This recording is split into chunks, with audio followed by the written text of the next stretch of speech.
Biology আর মূল যে বাঙালি যে জনগোষ্ঠী, এর তো নৃতাত্ত্বিক গঠন তো এক না। এই একটা ভুলের কারণে আজও পাহাড় অশান্ত, এবং এর মধ্যে আন্তর্জাতিক শক্তিগুলো ইনভলভ হয়ে গেছে এবং প্রতিনিয়ত এটা অশান্ত রাখার চেষ্টা করছে। কারণ তারা এই কনসেপ্টটা বুঝতেও পারে না যেখানে কি হওয়া উচিত। সেইটার একটা সঠিক সংজ্ঞা দিলেন, যে সংজ্ঞাতে এমন একটি সংজ্ঞা, যে সংজ্ঞাতে পায়ের নিচে মনে হয় আমার পায়ের নিচে একটা মাটি আমি অনুভব করছি। বাঙালি জাতীয়তাবাদের মধ্যে আমি পায়ের নিচে মাটি অনুভব করি না, কিন্তু বাংলা ভাষায় অনেক দেশে অনেক লোক কথা বলে। সেই দেশের কিছু অঞ্চল, কিছু মৃত্তিকার মধ্যে তারা বাস করে। পশ্চিমবঙ্গে বাস করে, ত্রিপুরায় বাস করে, আসামে বাস করে। আসামে তো বাংলা ভাষা এবং অসমে নিয়ে বিরাট আপনার সেখানে সংঘাত হয়েছে এক সময় 60-এর দশকে, 50-এর দশকে। তো এই যে এক ধরনের একটা একটা বিতর্ক, এই বিতর্ক নিরসন করতে পারেননি। এই হট ডিবেট অব্যাহত চলেছে, যেটা নিরসন করেছেন জিয়াউর রহমান ওই সংজ্ঞাটি দিয়ে এবং ওই শব্দমালাটি দিয়ে, যেখানে আমার আর আত্মপরিচয় নিয়ে যে আমি কি বাঙালি, কোথাকার বাঙালি, কোন ভারতের বাঙালি না বাংলাদেশের বাঙালি, কি বাঙালি, এইটা আর প্রশ্ন এখানে উত্থাপিত হবে না। আমি একটি শব্দের মধ্যে দিয়েই আমি আমার মানচিত্র বুঝবো, আমি আমার ভূগোল বুঝবো, আমি আমার সংস্কৃতি বুঝবো, আমি আমার মৃত্তিকা বুঝবো, আমি কোন ভূভাগের মধ্যে কোন কোন নদী অবস্থিত সেগুলো সবই আমরা বুঝতে পারবো। এটা একটা অসাধারণ অবদান জিয়াউর, এবং এই অবদানের মধ্যে দিয়ে আত্মপরিচয়ের যে সংকট তিনি সেটা নিরসন করে দিলেন। এটা হচ্ছে 7ই নভেম্বরের অবদানের মধ্যে একটি অবদান, এবং এই অবদানের মধ্যে দিয়ে আমার সার্বভৌমত্ব শক্তিশালী হলো কি করে? সার্বভৌম শক্তিশালী হলো এই কারণে, এই দর্শনটা যখন স্ফুরণ ঘটলো, এই দর্শনটা যখন বিস্তৃত হলো, এবং এটার উপরে অনেক সাংবাদিক, অনেক বুদ্ধিজীবী, অনেক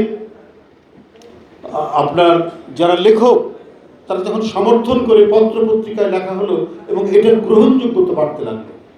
আপনার এনায়েতুল্লাহ খানের মতো হলিডের সম্পাদক, তিনি বাংলাদেশের জাতীয়তাবাদের উপর একটা অসাধারণ আর্টিকেল লিখেছেন।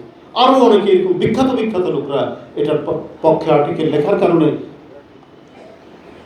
জনসমাজে প্রতিষ্ঠিত হল, এবং প্রতিষ্ঠিত হলো যে আমরা একটা স্বাধীন সার্বভৌমত্ব জাতি, আমাদের জাতীয়তা, আমরা বাংলাদেশি।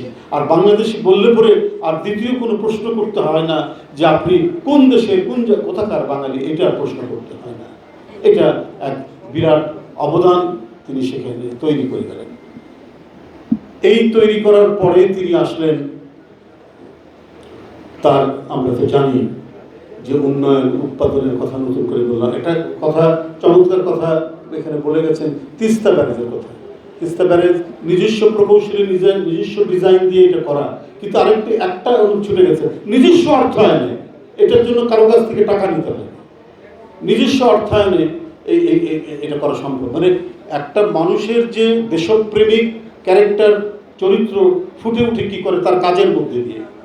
জিয়াউর রহমান তার কাজের মধ্যে দিয়ে তিনি যে দেশপ্রেমিক, তিনি যে জাতীয়তাবাদী, সত্যিকারের জাতীয়তাবাদী, এটা ফুটে উঠেছে তার এইসব কাজের মধ্যে দিয়ে। এই যে আপনারা যে প্রযুক্তির কথা বললেন, এই প্রযুক্তির যে ব্যবহার, এই প্রযুক্তির ব্যবহার তিনি কিভাবে করেছেন দেখুন। আগে রংপুর থেকে কুড়িগ্রাম যেতে সারা রাত লাগতো। আমার দেশের বাড়ি কুড়িগ্রাম, আমার মনে আছে পাকিস্তান আমল তারা ইয়েতে ট্রেনে করে একবার আপনার খুব ধীরে ধীরে ধীরে ধীরে সেই ট্রেনটা চলতো এবং কুড়িগ্রাম গিয়ে এটা পৌঁছাতাম, এবং সারা রাত লাগতো। তো শহীদ জিয়াউর রহমান দেখেন, মানুষের যদি আইডিয়া থাকে অল্প সময়ের মধ্যে কিন্তু অনেক কিছু ওলট পালট করে দেওয়া যায়, উন্নয়ন উৎপাদনে করে দেওয়া যায়। একটা রিয়েল ডেভেলপমেন্ট যে করা, সেটা সম্ভব হয়, যেটা আমরা জিয়াউর রহমানের মধ্যে থেকে দেখেছি।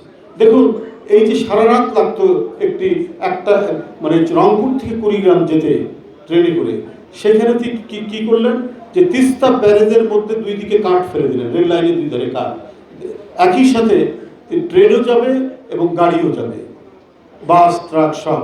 সেইটা লাগতো, যখন এটা তিনি করে দিলেন তার সময়ে, তখন লাগতো মাত্র 45 মিনিট থেকে 1 ঘন্টা। তাহলে সময় কত কমিয়ে নিয়ে আসলে। প্রযুক্তির কাজ হচ্ছে তো আমাকে ইন্টারাকশন বাড়ানো, মিথস্ক্রিয়া বাড়ানো।